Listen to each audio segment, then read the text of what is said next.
আসানসোলে শুরু হলো 3 দিবসীয় আন্তর্জাতিক শিশু চলচ্চিত্র উৎসব। আসানসোলের রবীন্দ্র ভবনে শুক্রবার থেকে আয়োজিত হলো আন্তর্জাতিক শিশু চলচ্চিত্র উৎসব।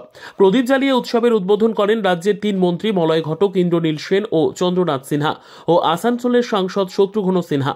এছাড়াও পশ্চিম বর্ধমানের জেলাশাসক এস পিন্নাবলম, পশ্চিম বর্ধমান জেলা পরিষদের সহ সভাধিপতি বিশ্বনাথ বাউরি, পাণ্ডবেশ্বরের বিধায়ক নরেন্দ্রনাথ চক্রবর্তী, আসানসোল পুর নিগমের ডেপুটি মেয়র অভিজিৎ ঘটক, আসানসোল রামকৃষ্ণ মিশনের মহারাজ সহ আরো অনেকে।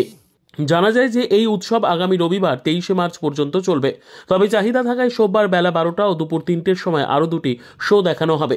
তাতে সোনার কেল্লা ও হীরক রাজার দেশে দেখানো হবে বলে উদ্যোক্তাদের তরফে বলা হয়েছে।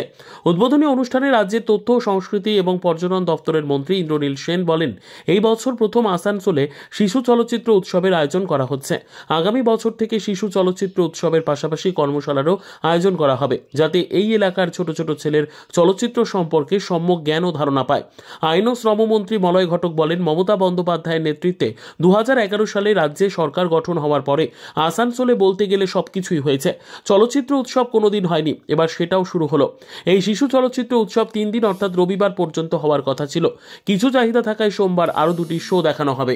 আসানসোলের সাংসদ শত্রুঘ্ন সিনহা বলেন, একটা সিনেমার সঙ্গে কোনো কিছু জড়িয়ে আছে। সমাজ তৈরিতে চলচ্চিত্র একটা বড় ভূমিকা পালন করে। 3 দিনের শিশু চলচ্চিত্র উৎসবের প্রথম দিন প্রথম শোয়ে দেখানো হয় সত্যজিৎ রায়ের সোনার কেল্লা। উল্লেখ্য, এই উৎসবের আয়োজনে পশ্চিমবঙ্গ সরকার শিশু কিশোর একাডেমি ও তথ্য ও সংস্কৃতি বিভাগ সহযোগিতায় রয়েছে পশ্চিম বর্ধমান জেলা প্রশাসন ও আসানসোল ফিল্ম একাডেমি। बगैर कागज के बगैर पढ़े हुए कितना अच्छा स्पीच देते हैं, कितना अच्छा बोल देते हैं, चाहे मेरी आवाज की तारीफ करते हैं या मेरे डायलॉग डिलीवरी की तारीफ करते हैं। मैं बताना चाहूंगा कि जिस वक्त मैं छोटा था, बच्चा था, स्कूल में था, कॉलेज में था, 3, 4, 5, 6, 7, 8 कोई ऐसी मेरे बारे में खबर नहीं थी।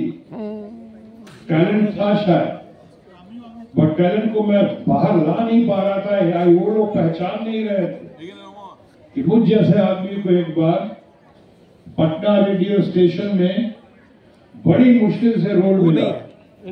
लाइव शो चल रहा था, लाइव शो, और लाइव शो चल रहा था। मुझे उस शो में थिएटर और उस शो में मुझे कान पकड़ के बाहर निकाला गया था। कहा गया था कि आज के बाद तुम